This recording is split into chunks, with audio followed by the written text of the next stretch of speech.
ఇచ్చిండు. అదే తలాంతు ఎవరికి ఏంటిది అంటే అందరికీ చేసే తలాంతు ఒకటే ఒక తలాంతు, ప్రార్థన అనే తలాంతు. హల్లెలూయా, గట్టిగా చెప్తాం హల్లెలూయా. అందరూ స్వస్థతలు చేయలేకపోవచ్చు, అందరూ ప్రవచనాలు చెప్పకపోవచ్చు, అందరూ వాక్యం చెప్పకపోవచ్చు, అందరూ కీబోర్డు ప్యాడ్లు వాయించకపోవచ్చు, అందరూ సిస్టమ్ వర్క్ చేయకపోవచ్చు, కానీ ప్రార్థన అందరూ చేయగలుగుతారు.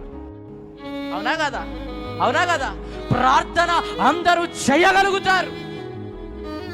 ఇది ప్రార్థన అనే తలాంతు దేవుడు ఒకరికి ఇచ్చి ఒకరికి ఇవ్వకుండా ఉండలేదు.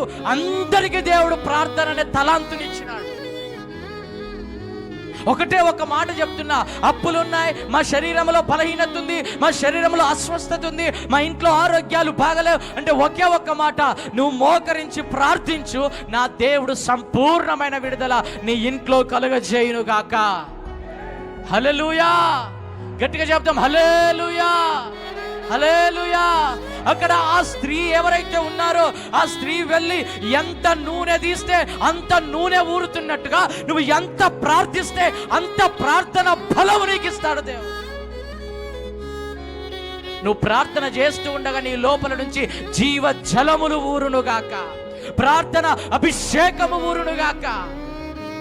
హల్లెలూయా, గట్టిగా చెప్తాం హల్లెలూయా.